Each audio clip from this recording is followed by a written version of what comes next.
ठाकरेंना रामरक्षा काय आहे याची कल्पनाच नाही, त्यांना रामरक्षा वाचता येत नाही अशी टीका भाजपचे माजी आमदार संदीप जोशी यांनी केली आहे। खासदार संजय राऊतांनी मुख्यमंत्र्यांना रामरक्षा पठण कार्यक्रमाचं निमंत्रण पाठवलं होतं। यावरून संदीप जोशी यांनी हा निशाणा साधलेला आहे।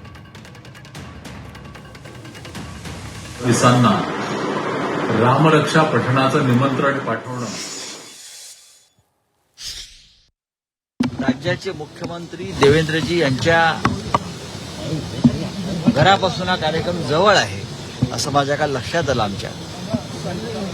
तेव्हा आमचं कर्तव्य आहे की राज्याच्या मुख्यमंत्र्यांना सुद्धा या कार्यक्रमात आमंत्रित करावं। मुख्यमंत्री म्हणून नव्हे तर एक रामभक्त म्हणून। कारण देवेंद्रजी वारंवार सांगत राहिले आहेत आणि आम्हाला त्याचा अभिमान आहे की 1992च्या अयोध्येच्या आंदोलनात करसेवेला ते स्वतः नागपुरातून अयोध्येला गेले होते करसेवा करायला। हे ते सांगतात अभिमानानं आणि त्याचा आम्हालाही गर्व आहे। त्याच्यामुळे अशा रामभक्ताला सुद्धा आम्ही आमंत्रित करावं ही आमची एक भूमिका आहे।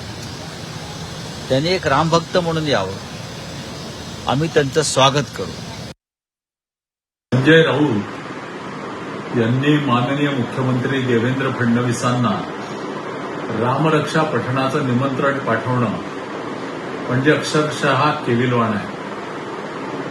ज्यांना रामरक्षा म्हणजे काय याची कल्पना देखील नाही, ज्यांनी परवा अयोध्येच्या दौऱ्यामध्ये रामरक्षेच्या पुस्तकामध्ये काय लिहिलेलं आहे ते देखील त्यांना आठवत नव्हतं, ते देखील त्यांना वाचता येत नव्हतं।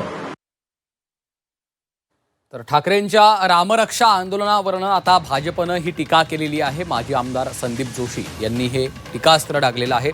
शिवसेना ठाकरे पक्षाचे खासदार संजय राऊतांनी मुख्यमंत्री देवेंद्र फडणवीसांना पत्र लिहिलं आणि त्यानंतर आता संदीप जोशी यांनी ही टीका केली आहे।